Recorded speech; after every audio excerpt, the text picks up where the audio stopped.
Selamat malam, Om Putut. Terima kasih ya udah mau hadir di Kian Talks pada malam hari ini. Apa kabar?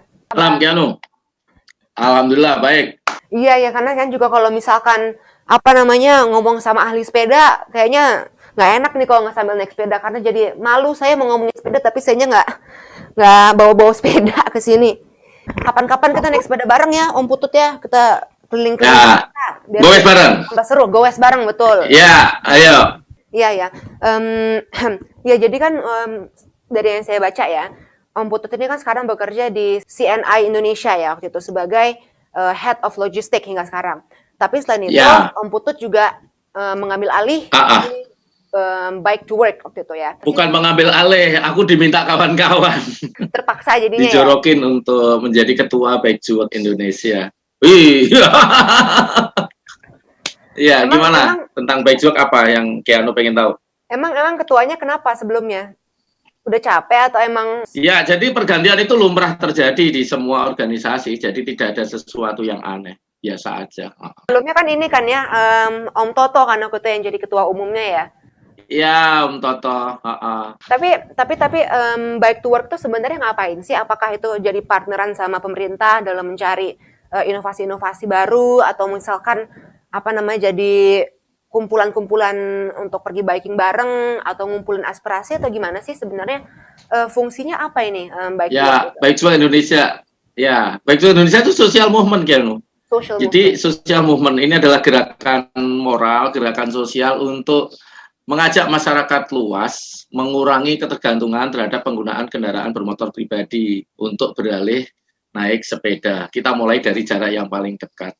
Kalau tata transportasi di Indonesia tidak segera switching, dirubah, maka pada titik tertentu akan terjadi persoalan-persoalan yang mengakibatkan kerugian masyarakat. Dan itu terjadi saat ini, terlihat saat ini, bahwa kemacetan sudah tumbuh di mana-mana. Polusi udara itu luar biasa besar. Kecelakaan lalu lintas sangat tinggi. Nah, itu kerugian akibat kemacetan Jabodetabek saja 100 triliun per tahun.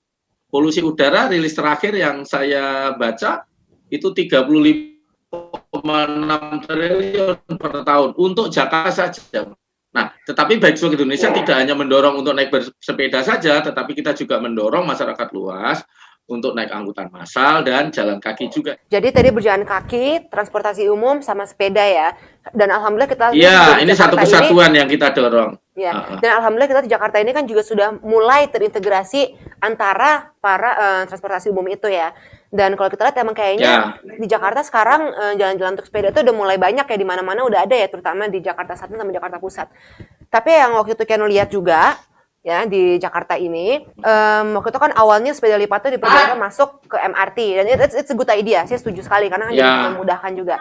Tapi yang baru-baru ini tambah heboh lagi bahwa sekarang sepeda reguler juga boleh masuk ini. Emang urgensinya apa sih? Kenapa penting sekali? Kan saya juga pernah lihat di MRT itu kayaknya nggak begitu banyak juga kok yang pakai sepeda. Apakah memang perlu? Ya, tentu kami ingin mendorong sebanyak mungkin orang untuk mengurangi ketergantungan kendaraan bermotor pribadi. Kalau tidak kuat bersepeda, maka bisa dilakukan dengan mix commuting, sepeda dan angkutan massal. Salah satunya MRT, ya kan? Jarak satu stasiun MRT, misalnya Bundaran HI ke Lebak Bulus misalnya, itu kan 15 km, Kianu. Nah, jangan dilihat 15 kilometernya nampak dekat, tetapi lihat juga dari titik asalnya. Dari titik asal ke titik tujuan, misalnya dari titik asal ke Bundaran HI 10 kilo misalnya, dari Bundaran HI ke Lebak Bulus 15 kilo, udah 25. Dari Lebak Bulus ke titik tujuan misalnya 10 kilo, sudah 35 kilo. Tidak semua orang mampu bersepeda 35 km. Maka salah satu caranya adalah disambung. Pakai MRT itu. Jangankan yang om-om ya, jangankan Om Putut atau bapak-bapak, saya pun juga kalau misalkan mau disuruh dari Lebak Bulus sampai Bundaran HI belum tentu saya bisa kuat. Nah, jadi catatannya adalah tidak semua orang itu mampu melakukan kegiatan bersepeda berpuluh kilometer. Tidak semua orang punya sepeda lipat. Tidak semua orang punya mobil. Tidak semua orang punya motor. Nah, jadi hal-hal seperti itulah yang kami coba dorong dalam hal ini manajemen MRT untuk membantu memfasilitasi itu. Hari Sabtu aku dapat cerita dari teman manajemen MRT bahwa dari jam 6 sampai jam 8 pagi ada 27 sepeda loh yang naik MRT sepeda non lipat. Padahal targetnya hanya 25. Artinya apa? Antusiasme masyarakat ada di sana. Gitu. Iya. Tapi emang alhamdulillah gitu juga sih. Tapi emang waktu itu karena kan ditakutkan caranya agak susah ya. Tadi kan emang bagus karena bisa membantu juga untuk teman-teman yang mau pergi dari jarak jauh. Kayak misalkan dari Blok M maunya ke Lebak Bulus atau nggak dari Lebak Bulus. Dari Blok M hanya maunya ke Bundaran HI tapi nggak ke daerah-daerah lainnya. Tapi yang agak mengkhawatirkan juga ya. Waktu itu saya juga sempat ada video. Ini videonya Pak Anies Baswedan, saya bisa tunjukin videonya nih sebentar.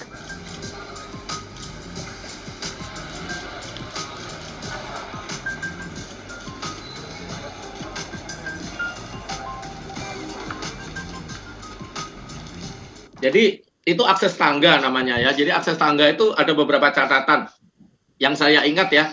Yang pertama adalah di stasiun HI saat itu, saya belum cek lagi sekarang, itu belum ada. Kemudian yang sudah ada itu terlalu curam. Kemudian beberapa nampak licin tapaknya, permukaannya. Nah ini mengganggu dan sangat menyulitkan pengguna sepeda. Ada banyak catatan yang lain. Jadi kami banyak sekali catatan ke manajemen MRT dan mereka menyampaikan akan diperbaiki pelan-pelan. Ya pro kontra biasa ya, tetapi tidak dilihat secara lebih jernih. Misalnya aturan soal waktu, itu kan tidak serta-merta setiap waktu boleh. Ya kan ada manajemen waktunya. Kemudian ada jumlah sepeda juga maksimum hanya 4 per trip perjalanan. Lalu berikutnya ada dimensi sepeda juga. Jadi tidak semuanya dilepas. Ya, tadi ngomong yang mengenai pro kontra nih, saya juga masih ada yang ingin ditanyakan ya. Kita lihat kan juga ada foto-foto waktu itu dari Pak Gubernur bahwa di gerbong-gerbongnya itu di saat para penumpang duduk kan ada tempat dikasihin stiker untuk para sepeda ya diparkirkannya. Itu kalau kita bisa ngambil 2 hingga 3 kursi. Itu kan bukan malah jadi kalau sekarang Covid sih nggak apa-apa ya karena kan kita emang physical distancing. Tapi nanti kalau misalkan udah nggak Covid, itu bikin jadi sempit nggak atau mungkin lebih baik kita bikin gerbong khusus kali buat sepeda. Seperti di Jepang kan juga udah ada yang ada tempat buat sepeda khususnya gitu. Iya, usulannya memang kan gerbong khusus di gerbong terakhir. Dan hanya 4 sepeda. Tapi megangnya itu berarti harus tidak dipegang. Semua gerbong boleh. Harus dipegang bener-bener ditahan gini ya, nggak bisa ada tempat buat parkirannya gitu ya. Ada beberapa usulan yang kami berikan. Ada beberapa usulan desain yang kami berikan kepada manajemen MRT. Belum diputuskan mau yang pakai yang mana. Ya, memang seru banget nih kalau kita ngomongin sepeda karena sekarang ini kan menjadi alternatif yang bagus banget ya, baik untuk pergi-pergi kemana, untuk olahraga, ataupun emang untuk pergi kerja, atau kalau kira pergi ke sekolah. Makanya kan juga nemu ada fotonya waktu itu di Instagramnya Om Putut nih. Ini waktu itu ada anak di Sulawesi Selatan, dia itu pakai sepeda bambu loh. Keren banget ini anak ini. Masih 9 tahun ya umurnya. Itu kami ada kirim 15 sepeda BMX ke mereka. Oh, oke. Ya, jadi atas permintaan anak-anak kami kirimkan sepeda BMX 15 unit ke sana. Tapi karena kemampuan ekonomi yang terbatas, orang tuanya membuatkan sepeda bambu itu sehingga mereka masih suka pakai sepeda bambu itu, pakai juga sepeda BMX ya. Nah, yang nggak kebagian sepeda BMX yang kami kirimkan ya tetap pakai sepeda bambu. Itu. Gitu. Menjadi sebuah inspirasi banget untuk kita ya, untuk kita semua. Karena kalau anak-anak ini aja mau pergi ke sekolah naik sepeda bambu, kita pun yang memang sudah punya sepeda, kita gunakan dong. Jangan cuma untuk foto-foto doang, tapi kita emang kalau pergi ke sekolah atau yang bapak-bapak pergi ke kantor, kita gunakan sepeda kita. Gitu. Ya, terima kasih banyak sekali lagi Om Putut sudah sharing pada malam hari ini. It's been a pleasure talking with you malam hari ini. Nah, bagi teman-teman yang ingin tahu lebih lanjut mengenai Bike to Work, bisa juga nih buka Instagram mereka di @btw_Indonesia atau buka website mereka di www.btw.indonesia.or.id. Terima kasih juga kepada Anda yang telah menyaksikan Kiana Smamena Talks. Jangan lupa untuk selalu mencuci tangan, menjauhi kerumunan, menjaga jarak, mengurangi mobilitas, dan selalu menggunakan masker. Saya Kiana Smamena undur diri. Salam dan sampai jumpa.